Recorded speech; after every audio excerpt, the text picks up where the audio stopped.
France have had a Euro 2020 to forget. The world champions and favourites to win the whole tournament started off in great form, qualifying to the knockout stages from the group of death, only to bow out to Switzerland in the round of 16.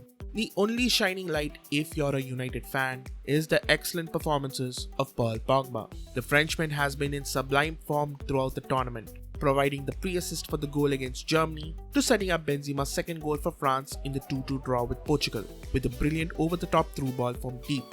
And he even scored a brilliant top corner goal from the edge of the box. And even though France went out to a resilient Switzerland side via a penalty shootout, Pogba stepped up when his team needed him the most. His performances have once again sparked the age-old debate ever since he made his £94 million move to the red half of Manchester.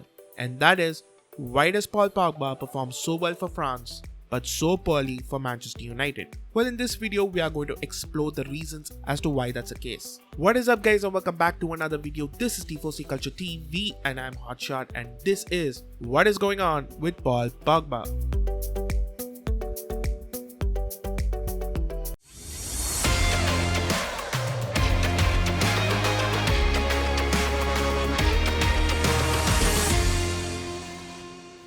In order to fully understand the reason behind the inconsistency in his form between United and for France, we need to look at the setups in which he thrived in.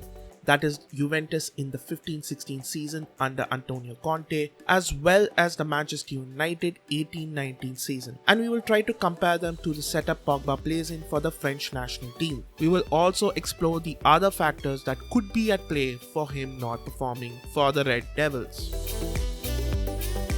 Paul Pogba's first two seasons at his new club were average, considering the insane season he had at Juventus prior to joining United, scoring 10 goals and 13 assists in all competitions under Antonio Conte. Pogba played on the left-hand side of a midfield three, alongside Pirlo, who is a deep-lying playmaker, and a box-to-box midfielder in either Arturo Vidal or Claudio Marchisio in his famous 3-5-2 formation. Having the license to push up and attack the half spaces as a mezzala, Pogba was on top of his game for the old lady. Pogba was also a capable defensive player, chipping in with 2.2 tackles per game for Juventus, which was the second most in the side. And looking at Pogba's heat map that season, you could clearly see the well-defined role he had in the side, pushing up and attacking the wide and left half spaces while also dropping in to defend just behind the halfway line. In the 2016-2017 season in the Premier League, he was being paired in a double pivot alongside Marouane Fellaini.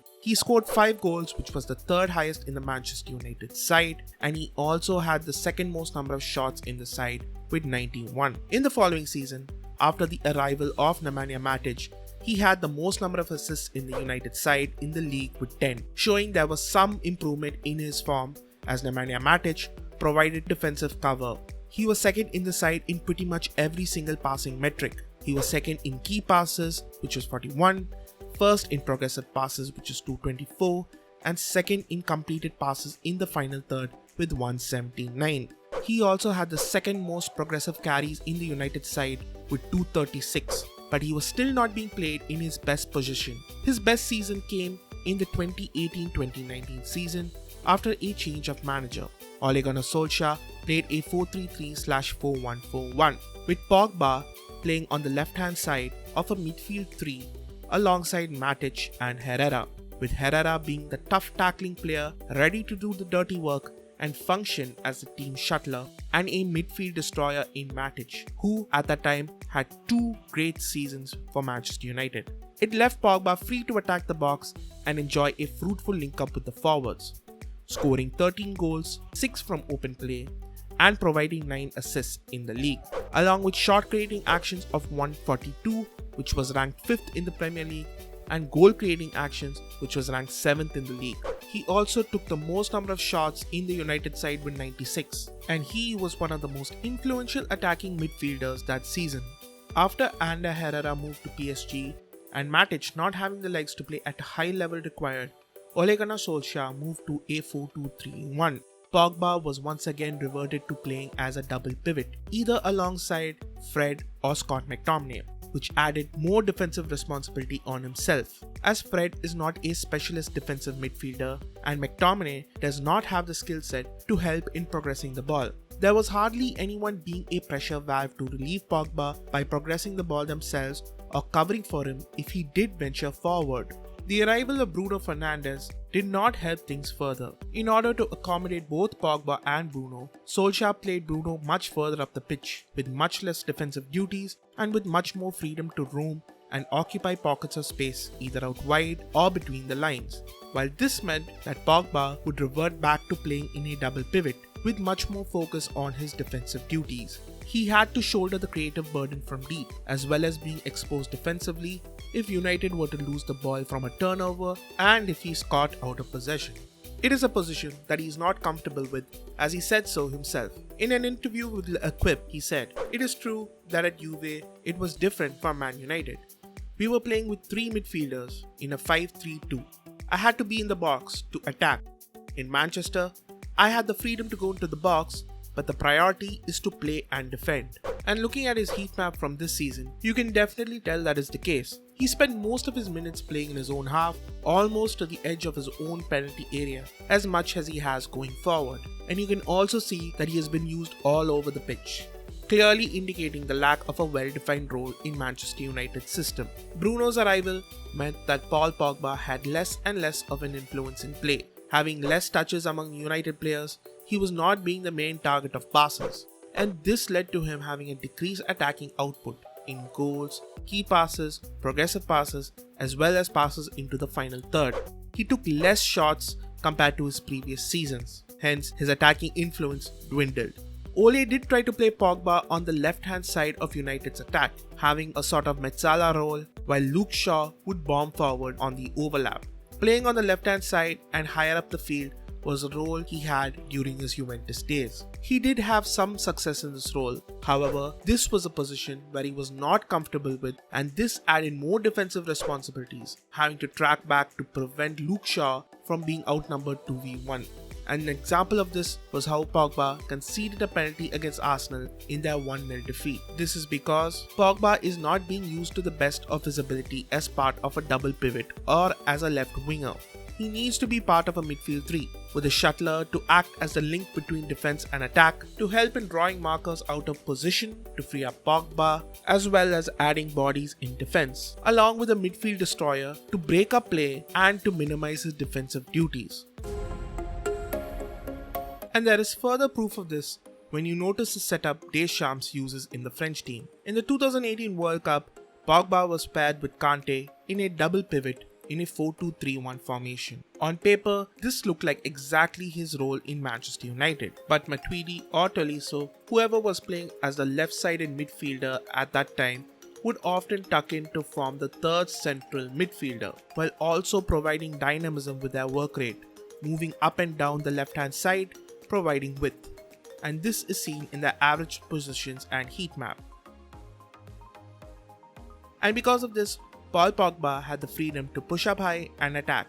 He had a much higher influence in the tournament, having the second most touches in the French team throughout the campaign, and he was the primary focus, receiving the most number of passes. And this led to increased attacking output, leading to the most number of key passes in the French team and the 5th most passes into the final third of the tournament, and the 5th most number of progressive passes in the tournament with 38. And in Euro 2020, Deschamps followed a similar pattern, playing Pogba on the right side of a 3-man midfield, along with either Rabiot or Tolisso, along with Kanté, which allowed Pogba to play higher up the pitch in the half space, being the chief creative force for Les Bleus. Deschamps spoke to reporters before France's last 16 clash with Switzerland about Pogba's role and position in the team. He said, "Paul is a complete midfielder. He has that quality of passing. It's part of his game. You have to have the right movement. He has a fairly free role. He is not limited on the offensive aspect.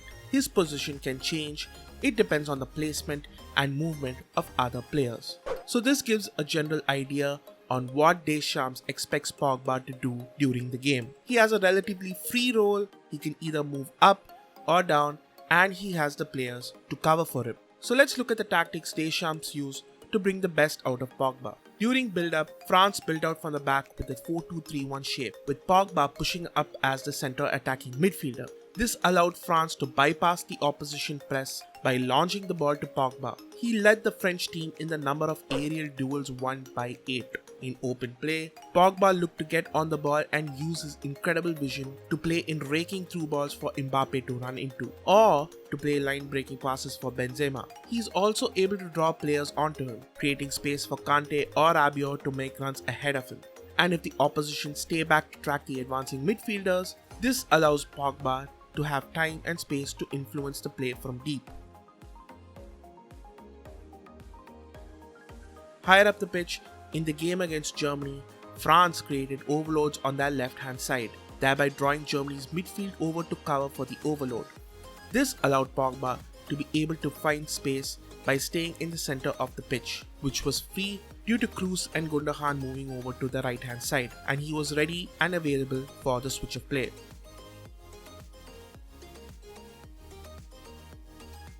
Also, another reason Pogba was able to find a lot of space is due to the hard work of Antoine Griezmann.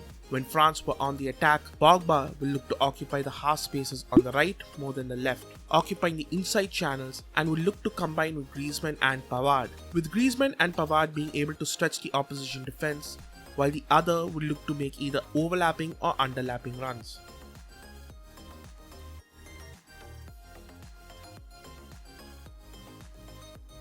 Griezmann and Pavard worked in tandem to draw the opposition wingback and centre-back out of position, thereby creating space for Pogba to influence the game. We see shades of this in Pogba's incredible pass to Lucas Hernandez, which led to France scoring the only goal in the game against Germany.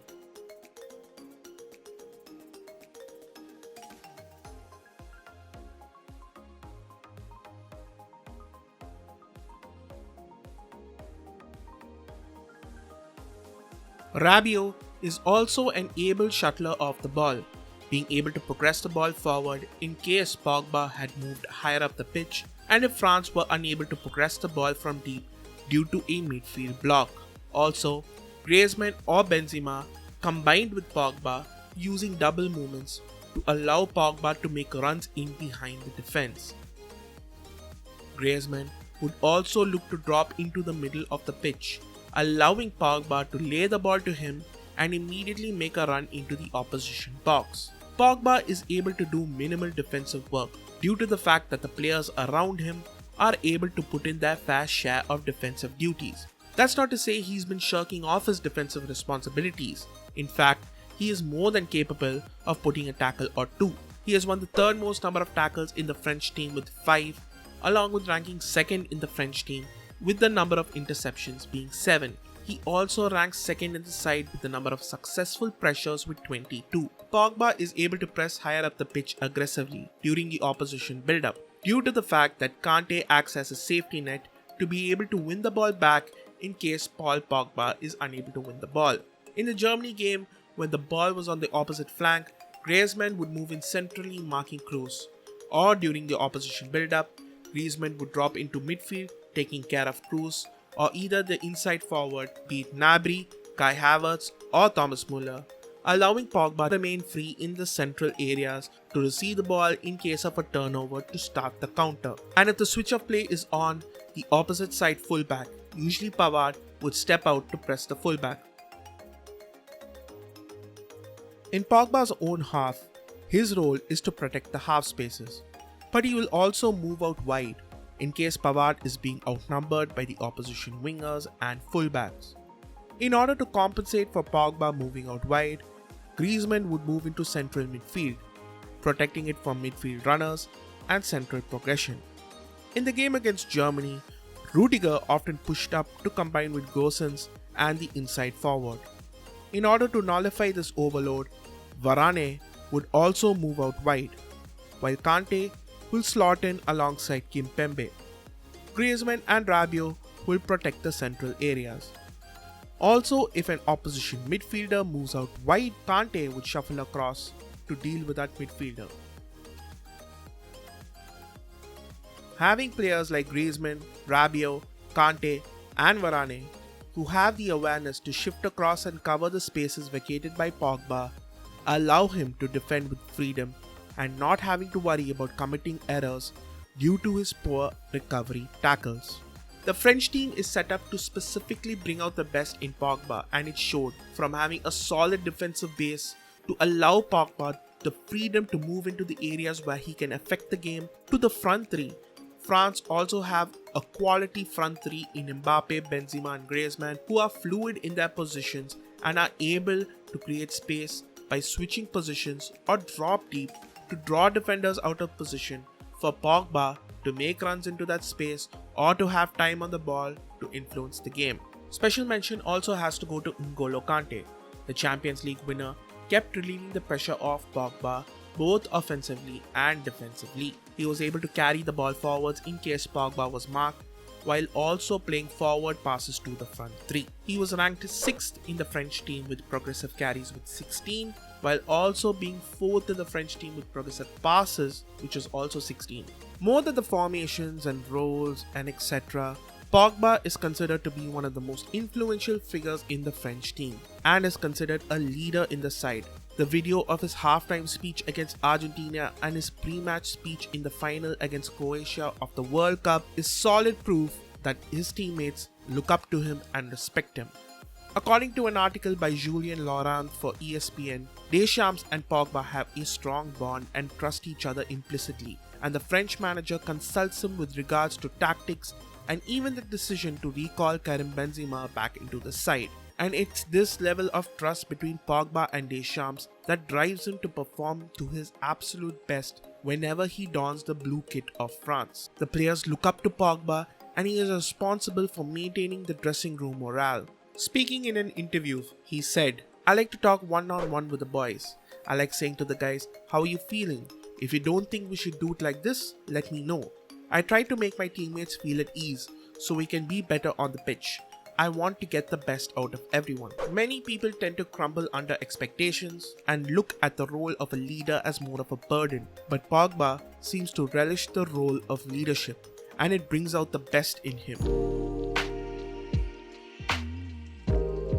In addition to improper setups and tactics, injuries have also played a key role in Paul Pogba underperforming, having been out of action for a combined total of 273 days, missing 40 games in the 1920 season, while also being out for 69 days, including him contracting COVID-19, which put him out of action for 15 days, and he also missed 14 games in the 2020-21 season.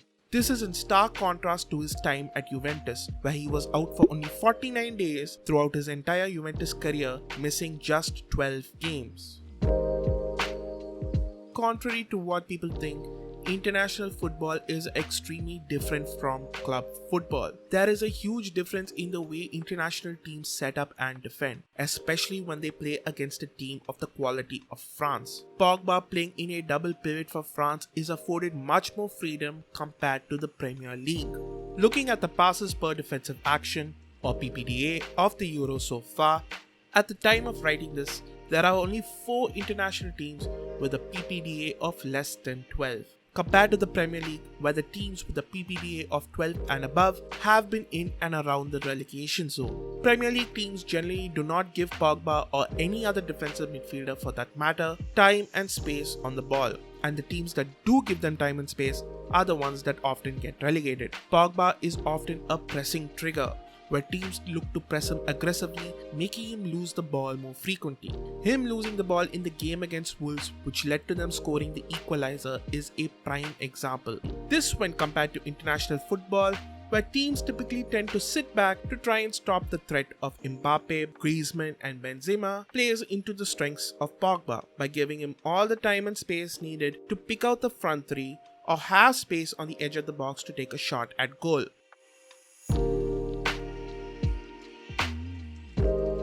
It's been no secret that Pogba was unhappy at Manchester United, and he still might be. After the infamous bust-up with Jose Mourinho, where he called Pogba a virus, it seemed that Pogba never fully regained interest in playing for Man United again, in spite of rediscovering his form under Ole Gunnar Solskjaer in the 18-19 season. He has given numerous interviews where he refused to commit his future to Man United, while claiming that, in quotes, it's a dream for footballers to play for Real Madrid, and he would want to play for them one day. while other people close to him have also spoken out and given their thoughts on the whole situation. France coach Deschamps came out and said that Pogba cannot be happy with the situation at United. Speaking ahead of France's UEFA Nations League games against Portugal and Sweden, he said he's in a situation with his club where he cannot be happy, neither with his playing time nor with his positioning. With me, there is no such concern. When a player is in discomfort in his club, obviously he is happy to play for the France team. He will tell me about his feelings, and as I know him very well, it will go in a positive direction. And of course, we have to talk about the comments made by his agent Mino Raiola, who has been the loudest in voicing his client's interest in leaving. On the eve of Manchester United's huge do-or-die clash against RB Leipzig in the Champions League group stages, Raiola told Tuttosport, "It's pointless beating around the bush. Better to be straight up about it. Paul is unhappy at Manchester United." Raiola said, "He isn't performing as he'd like and as we expect. He has to move. He has to change scenery. He has a contract that expires in 18 months in the summer of 2022. But I think the best thing for all parties is a sale." He also said in January 2020, "But now, Pogba's problem is Manchester. It's a club out of reality without a sports project. Paul needs a team and a club, one like the first, Juve." While he also spoke very highly of Real Madrid, which is clearly making a come-and-get-me plea to either Real Madrid or Juve. Although these words were not said by the man himself, we all know the role of agents in today's day and age. They are more than just agents, they are friends and close advisors. So Pogba would have known what Raiola would have said, and he let him say it anyway. With all these comments, you get the picture of Pogba being disillusioned of life at Manchester United, either due to the position and role he's been given, or the constant hounding by the English media and pundits, and would want to move away from England as soon as possible. And these Raiola comments was simply trying to force United's hand into selling and to alert interested clubs and parties that Pogba is for sale and he would want to get a nice piece of commission from that deal. So what can be done to help carry over Pogba's impressive form in the Euros over to the Premier League for next season? Firstly, a new defensive midfielder should be a priority signing after getting Sancho, someone who is able to progress the ball forward with his passing as well as being able to quote-unquote unlock Pogba when he does eventually move forward to join in the attack. Names like Declan Rice and Wilfred Ndidi have all been linked to United, and one of them should be picked up before the transfer window closes. Secondly, a formation change.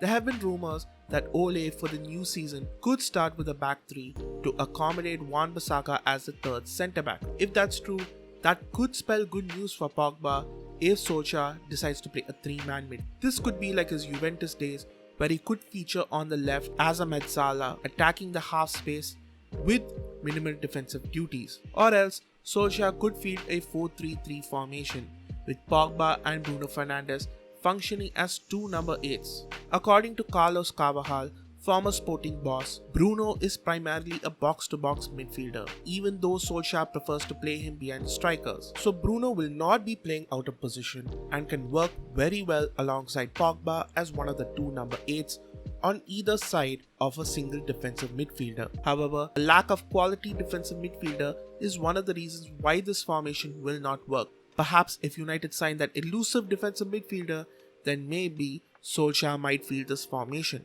Finally, if all else fails, it's in best interest of both parties, like Mino Raiola said, to walk away from this tumultuous relationship. If Manchester United are left with no choice but to sell Paul Pogba, he will join a club that will bring out the best in him, while Manchester United can invest the cash received and strengthen key areas of the squad to properly challenge for the league. They already have a player capable of stepping into that role in Donny van der Beek. Also, United are already in the market for a replacement, as seen by the recent transfer interest in Camavinga and Leon Goretzka. Camavinga's style of play has made many people to compare him with Pogba.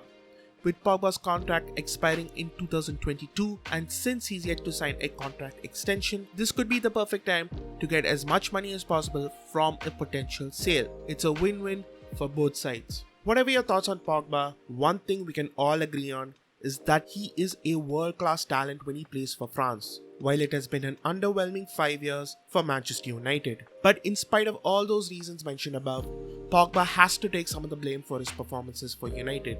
United have done their best to make Pogba the star player and build their team around him. And yet, time and time again, he has yet to repay their faith in him. From his poor performances to him and Raiola repeatedly putting Manchester United in a tough spot, Pogba has never lived up to the expectations. And it's a shame. Maybe Paul Pogba will in future repay the faith Manchester United had in him, or maybe they'll just cut their losses. Who knows? Your guess is as good as mine. So that is it, guys. I really hope you enjoyed this video. If you did, please make sure to smash that like button and comment down below what are your thoughts on Paul Pogba. Should he stay? Should Manchester United cut their losses? Let me know down in the comments down below. And until the next video, I'll see you guys later. Till then, this is me, Hotshot, signing out. Peace.